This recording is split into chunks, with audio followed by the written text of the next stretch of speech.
Hello and welcome to part one. I think this will be day one of my trip to Vietnam. I'm going to Vietnam for 14 days. I'm coming to you, by the way, today from, if the camera can see, from the beautiful and scenic Gate 36 here at the Benito Juarez International Airport in Mexico City.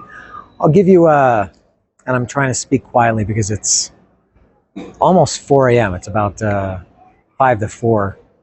And you have a tendency to speak quietly at this time of the day. So I'll speak quietly. If you have any manners, you speak quietly at this time of the day, regardless of where you are. And what I'm going to do is I think I'm going to document this trip as I tend to do. I'll do a more proper introduction of myself. Some people have probably never seen me before. I don't know how many people will watch this, but hello and thank you for watching. There are a lot of Vietnam vlogs or videos. Why you're watching mine, I don't know, but thank you. So I will introduce myself once I get to Vietnam after this 50-hour journey. It might be 51 hours, we'll see. But it starts right here in Mexico City, and the first stop is, I'll show that next, which in my time is still a couple of hours away. Boarding is at 5:10, so still well over an hour away, and then it's a 2-hour and 20-minute flight. So my next destination is coming up very shortly in video time. And then there's going to be another destination after that, and then Vietnam. So stay tuned for this exciting journey.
I'm sure the suspense was killing you to know where my next destination from Mexico City was.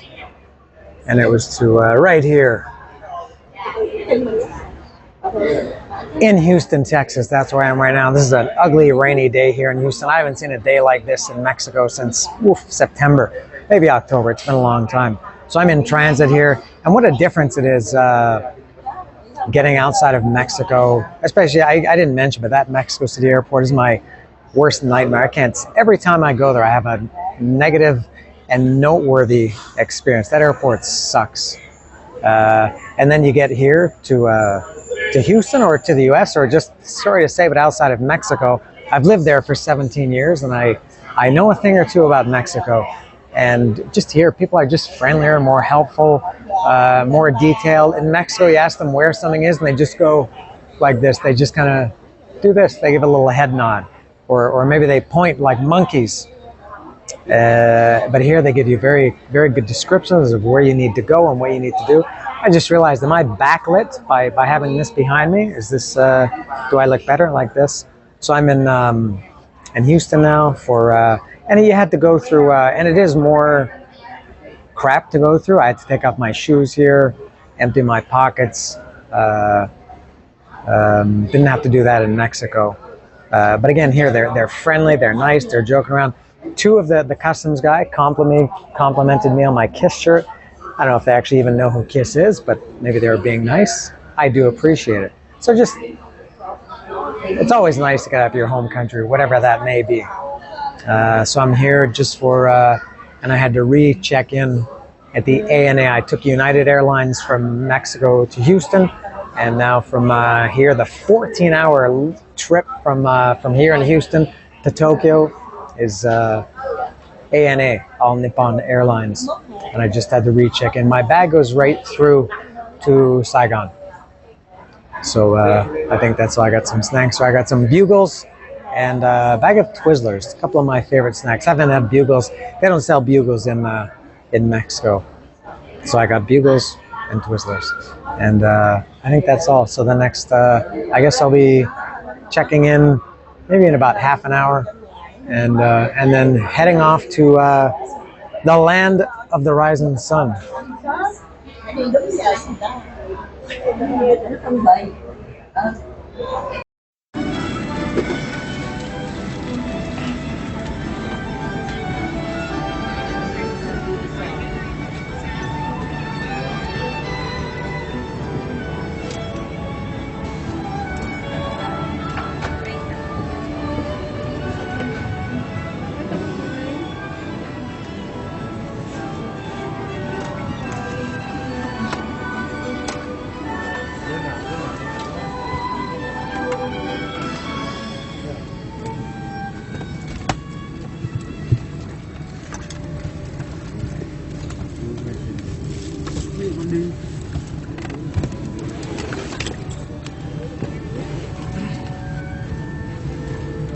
Just found out that masks are mandatory for a 14-hour flight.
I thought that said Jerky Boys.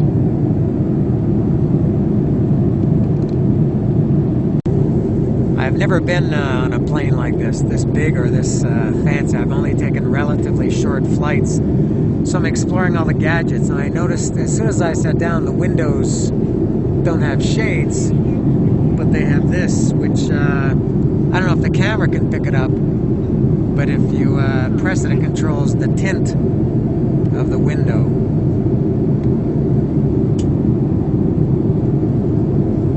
And something that I've been playing with for about 20 minutes since we took off is this thing. Don't know what it is. You pull it, and it kind of comes out a little bit, and I don't know what it does. I hope it doesn't release the landing gear or something. Anybody know? That's gonna bug me for the next 14 hours.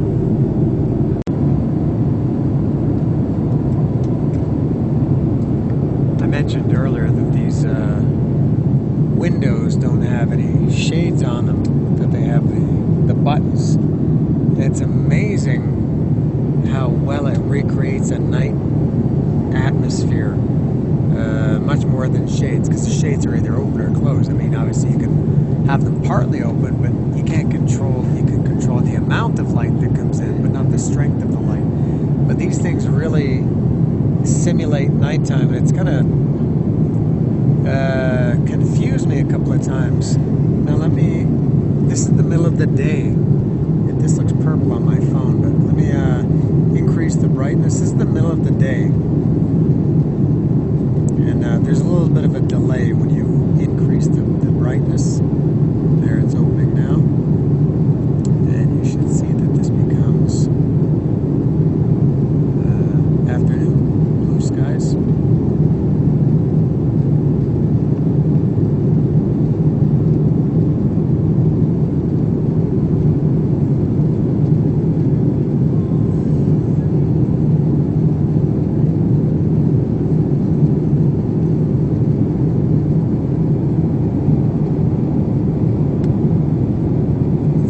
It's taking this long to get it to its full brightness.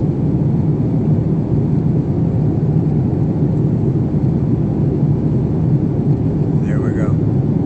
So that's actually how it looks. Amazing. And we're over this is the North Pacific below us. We've been flying over this North Pacific for, I guess, a couple of hours now.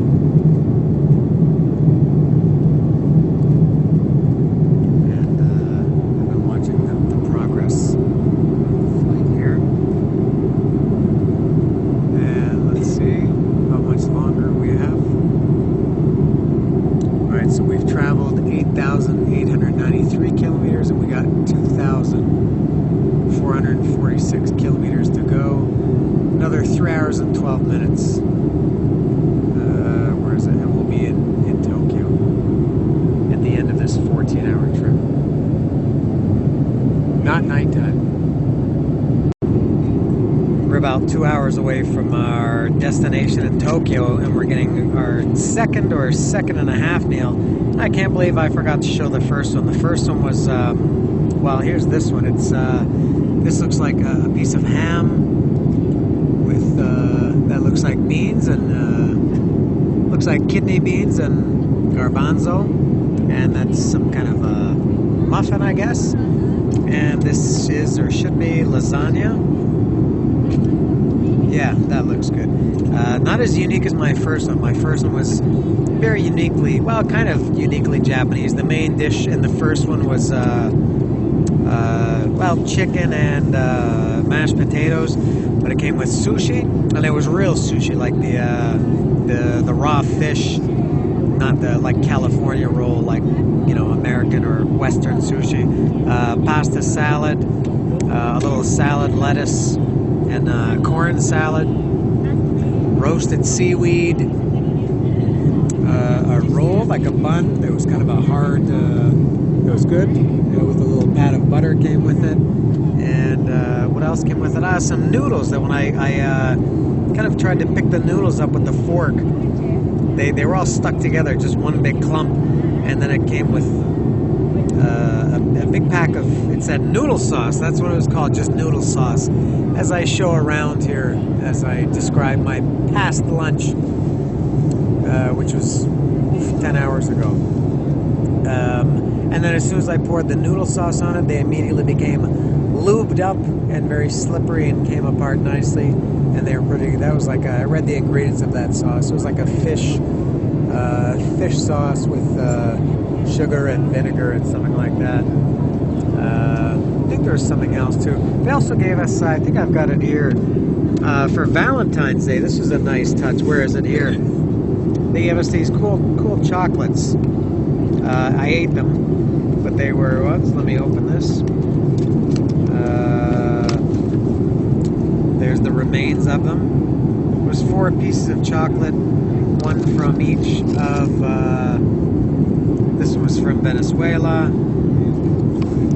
and apparently that was nutty, and this one is from Brazil, or was from Brazil, and it's fruity. This one was from Peru, and it was floral, and the last one was from Dominican Republic, and it was spicy. I think they tasted exactly the same. I couldn't tell any difference between the 4 of them. And then I guess around the middle of the flight, this was great. They gave us a beautiful, just one that really hit the spot was a nice little half an egg salad sandwich. This is a very simple egg salad sandwich on white bread that was very cold and fresh and really hit the spot. So that's a very important food update for you. And I'm about to eat my second meal, and then I guess by the time it gets cleaned up, we'll be landing in Tokyo. So we are 44 minutes away from landing in Tokyo. There we are in that big, that plane seems to be about 400 kilometers long. It is a big one. I thought it was big. It's even bigger than I thought. I think the nose is going to get to Tokyo about half an hour before the tail. So that's where we are. We'll be in Tokyo shortly. So we're landing in about 44 minutes, which means we've been on this plane about a little bit over 14 hours, or around 14 hours, and I have yet to find out what this button does, or this little thing, spring-loaded thing that you can pull, and I've become obsessed with it. I didn't stop playing with it this whole flight. I've been playing with this thing for 14 hours. When everybody was sleeping, I was pulling this button. I couldn't go more than 10 minutes without pulling it, and it's going to haunt me in my dreams, because I guess at this point I will never know what this thing does. Damn it.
成田空港に着陸いたしました。一番前のドアからお降りいただきますよう、混雑緩和にご協力お願いいたします。Passengers using right side aisle, please refrain from the forward exit. Thank you.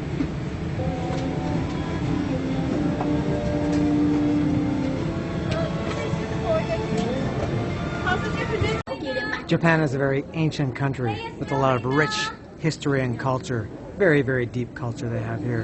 And I'm going to take advantage of that rich, deep culture by visiting the airport gift shop.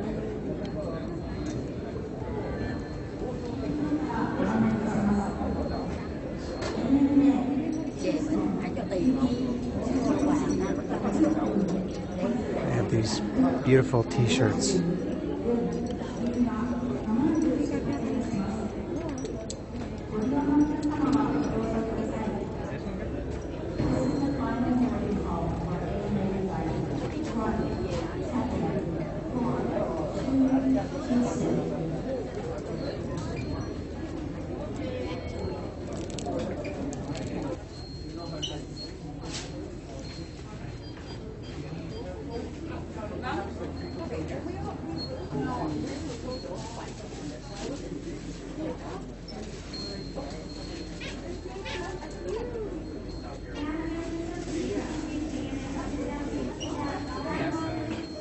Gojira.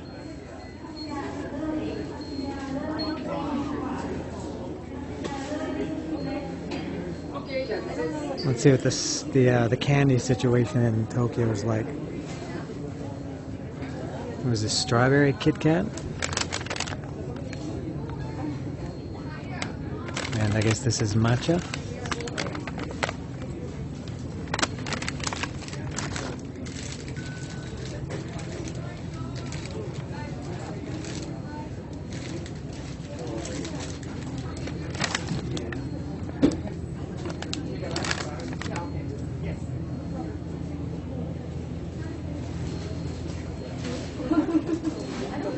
Oh, here's more Kit Kat up here. Oh, that's peach. I say it's a peach. Ooh, banana Kit Kat. I like that.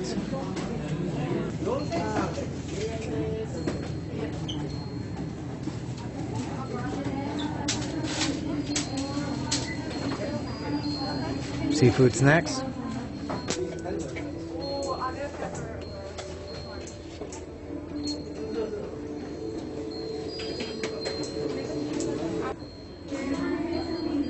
I'm looking for a t-shirt either of the Super Terrific Happy Hour or Mr. Sparkle.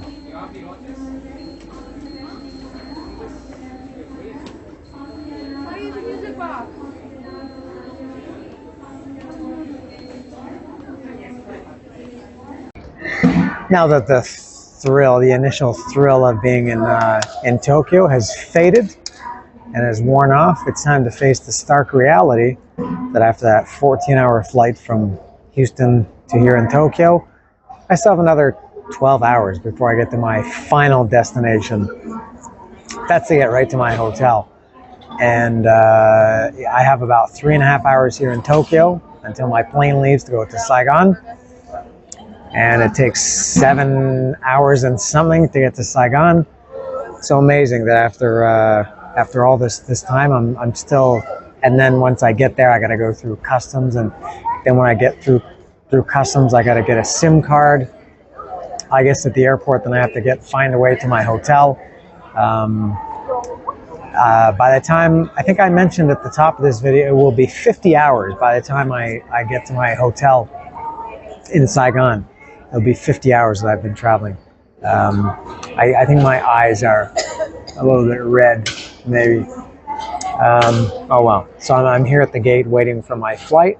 It's at 7:05. I'm looking at the gate here. They just updated that. It's 5:30 now, so still another hour and a half. I guess another hour we'll be boarding. So just a recap of that flight from Houston to Tokyo, that 14.5-hour monster. I actually liked a lot of it. I had mixed feelings about it. Sometimes there were times that, like, I realized 6 hours had passed. I thought, man, I've been on this flight forever. And then I realized I still have 8 hours more. And then when it got to be about 3 hours left, 3 hours remaining, around the time 2.5 when they served that second meal, I thought, oh, cool, I'll eat this and then we'll be in Tokyo. And I ate that. And then it was still an hour and a half left. And I thought, Jesus Christ, I'm never going to get there. An hour and a half, that last hour and a half felt longer than the first 5 hours. But it was very cool. I enjoyed that flight a lot. As I said at the beginning, I think I said, if I didn't, I'll say it again. I will do a proper introduction for those who don't know me and don't know why I'm in or why I will be in Vietnam. I will explain everything in part 2. What I'm planning on doing, or the idea of what I'll do, is to do a video for each day of my travel, which will be, I guess, 16 videos total. Because I thought, how could I do this? Could I do like one video of all the food that I eat, put that all together, another video of, markets, another video of, anything like that. And I thought I'll just do it like a day by day vlog, I guess you would call it. That's the idea of what I'll do. So this is the first day. But that flight, I really like being on that plane. It was very cool. They divided it up well. The first couple of hours, you don't even feel like you're on the plane. They're always making announcements and serving food and drink. And speaking of announcements, something that I realized very quickly about the Japanese language, which I really don't know anything about, is they would make an announcement, either the pilot or the flight attendant, and they would talk for seriously 3 or 4 minutes. I remember when one of them was really long, I thought, Jesus, what are they saying?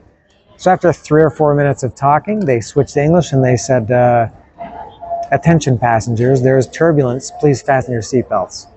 So I guess maybe Japanese is one of these languages where they really, really use a lot of words to say not too much.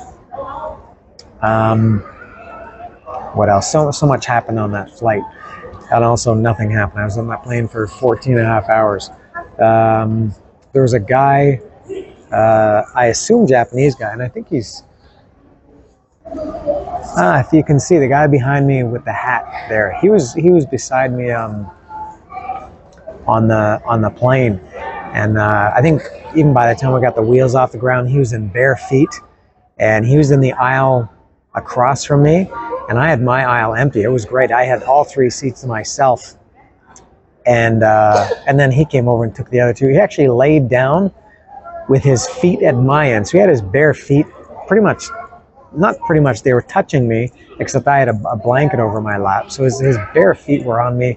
That was a little bit strange. I guess you see things like this. And this is very interesting. I used the bathroom on a plane for the first time in my life. I've never taken a flight longer than like 5 hours. The longest flight I ever took was 5 hours. I've flown, I don't know, probably 40 times in my life. I've never once used the bathroom until today. And I realized I've never even walked on a plane that was moving. I've walked on a plane, obviously getting on and off, but I've never walked on a moving plane. So I did both those today. What a feather in my cap.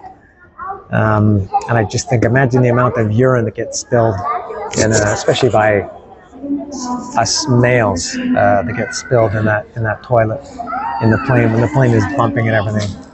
What a horrid thing to think of. I don't know.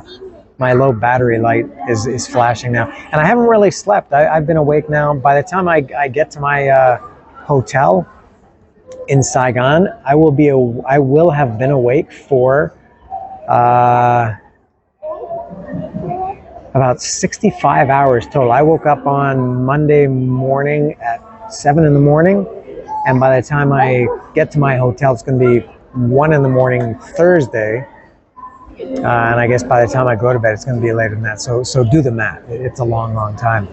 And I couldn't really sleep on the plane. I think I'm good at falling asleep, but not good at staying asleep. Because I either end up going like this, and I have my mouth open, and my head rolls around, and then that wakes me up. Or I go down like this, and then sometimes your neck gets so sore. I have to literally put my use my hand to jack my head up. So I couldn't sleep. I think I fell asleep probably about 3 or 4 times for maybe 10 or 15 minutes. once I laid down vertically across the 3 seats. I think I fell asleep that time for 30 or 40 minutes and woke up when they were serving those beautiful egg salad sandwiches. That was a nice treat to wake up to. So I think that's all. And I did buy those here in Tokyo. I bought those banana. I was going to say Oreos. I didn't buy banana Oreos. I bought banana Kit Kat. So that's all. I'm killing time. When you're traveling by yourself and you have nobody to talk to, it gets a little bit boring. So I'm talking to the camera. So I've made an uninteresting video boring. So I guess next up in the video will be taking off from. Now that's another thing. I couldn't get I tried getting a window seat here and I couldn't. So I'm in the aisle, but I'm in the emergency exit row, so I get extra leg room. I think I would rather have the window. I like the window. The window was my source of entertainment on that flight for 14 hours. So I don't know if there will be a video of me taking off from here in Tokyo to Saigon. If I don't have the window, there won't be a video. So I don't know what's next, but that's all here from here in Tokyo. One last, hopefully quick thing about that flight that I just remembered, specifically about the mask. I thought that was going to be horrible, wearing a mask for 14 and a half hours. It wasn't so bad because I didn't wear it most of the time. I think after they served that first lunch around an hour and a half into the flight, and I wore it, and everybody wore it as we were supposed to. And then after everybody ate, I noticed a lot of people remained maskless after they were eating, and some were falling asleep or were sleeping. And something that happened, I thought was what I thought was, for some reason, classically Japanese. One of the flight attendants came around with what looked like a purse, and it had a screen on it, like a computer screen, and it had an image of somebody wearing a mask in profile, and then another one frontal face wearing a mask, and it said, "Please wear your mask." And it said it in Japanese too.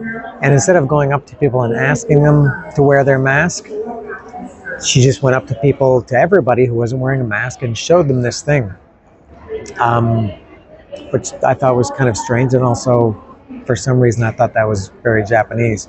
But the people that were sleeping and didn't have a mask, she let them sleep.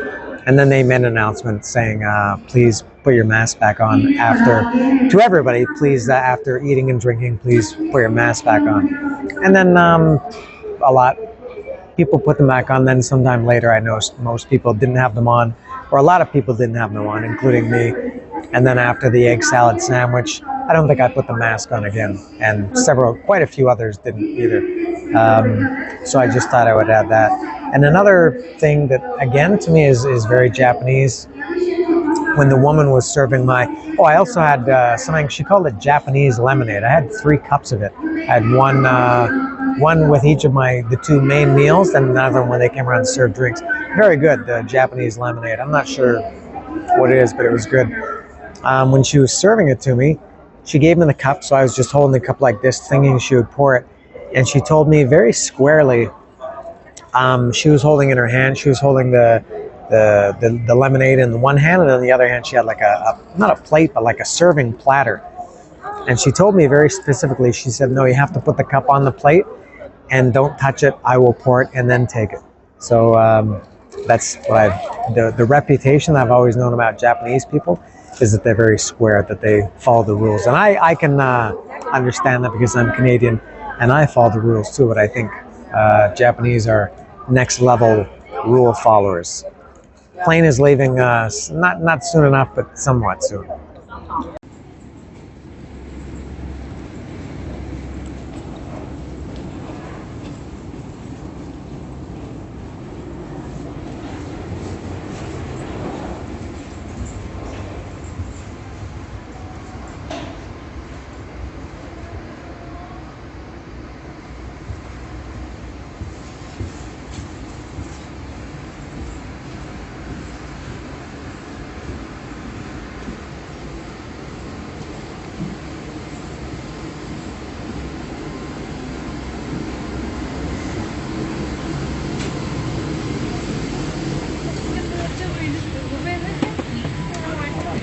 Xinjiang.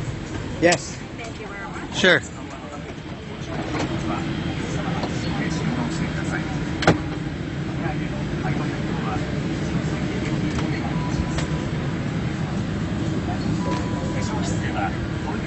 閉めてから流してください。ご利用後は手洗いを徹底してください。The other one. ここで航空機内の環境についてご説明させていただきます。 Please refrain from taking the photo. Sure. Here's lunch, dinner, whatever you call it. A roll, some kind of salad, not sure what that is. Let me see. Yeah, some kind of salad. This looks like crackers.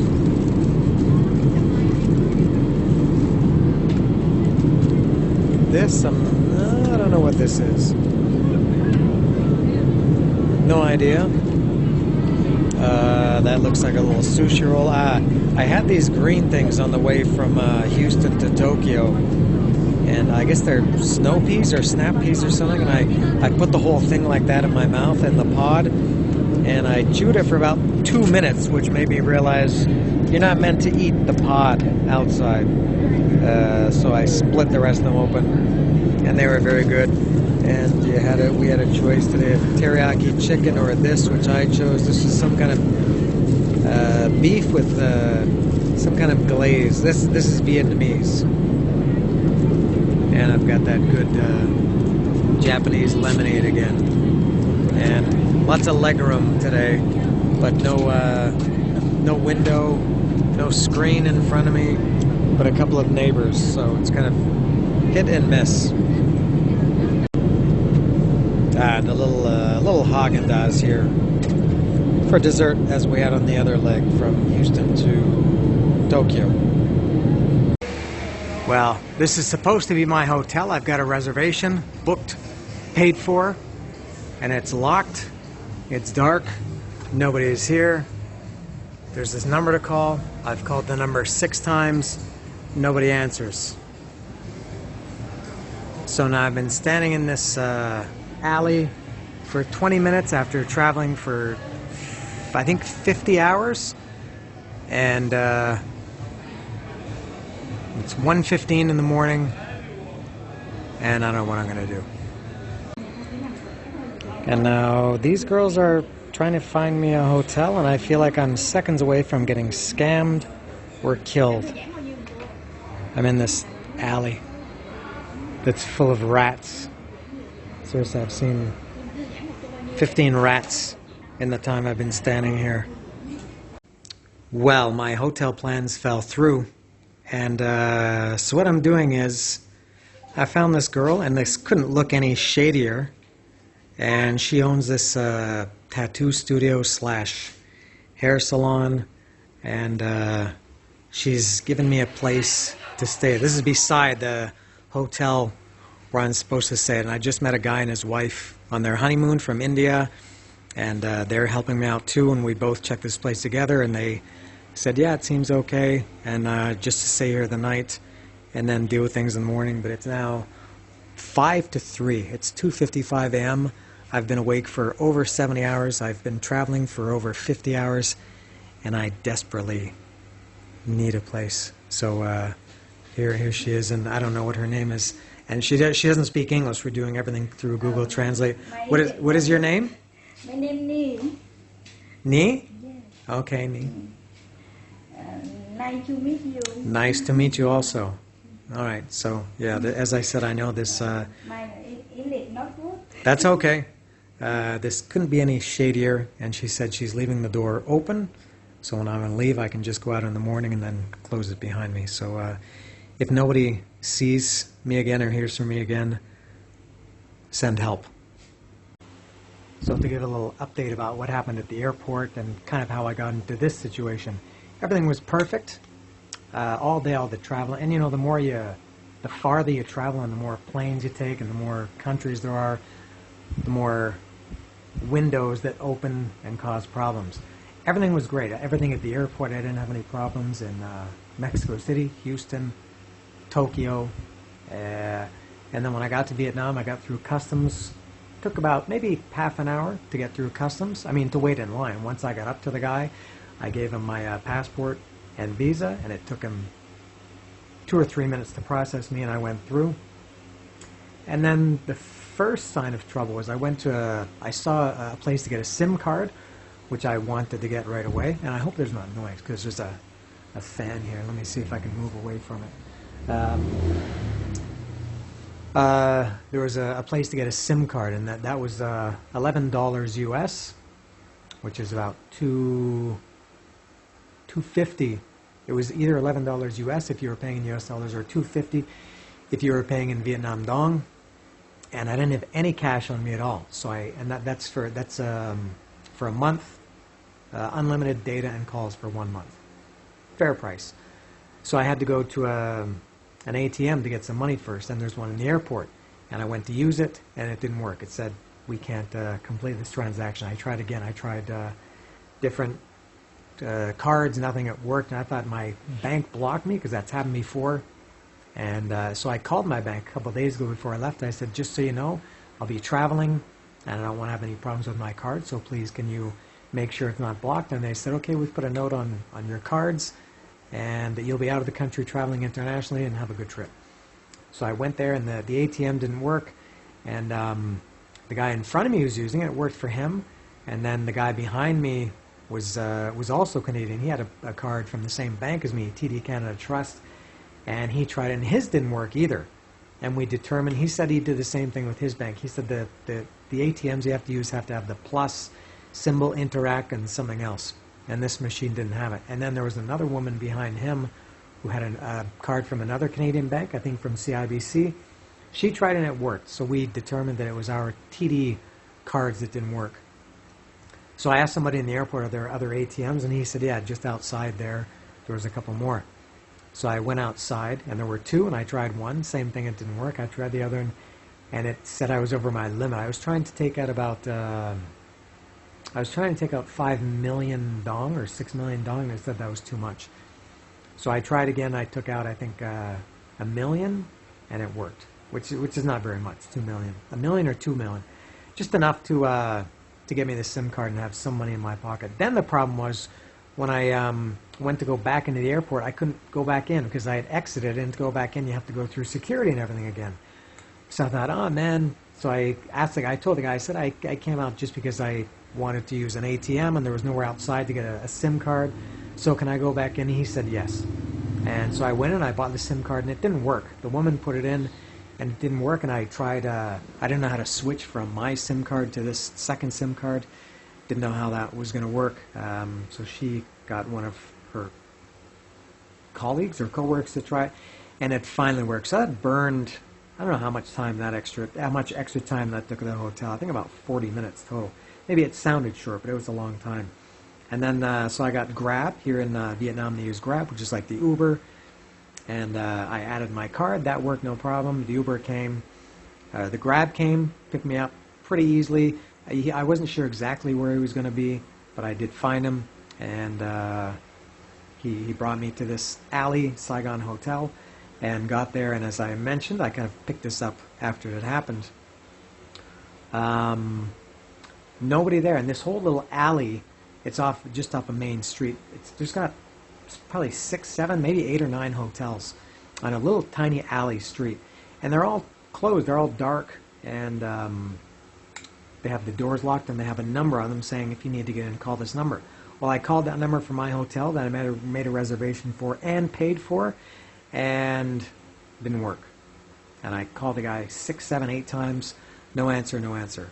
And then I started walking down the street, and I saw this girl, and she had this shop, and she was with another girl who looked similar to her, and they kind of started trying to help me, and first thing I thought was, this is what you hear about in Vietnam, these things right away. I thought, this is my introduction to this country, is I'm going to get scammed or robbed or killed or something.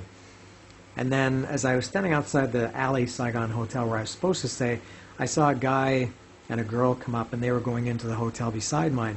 And I asked them if they spoke English, and they said yeah, and I could tell right away they were from India. It turns out that they're on their honeymoon here, and they were staying at that hotel next to me.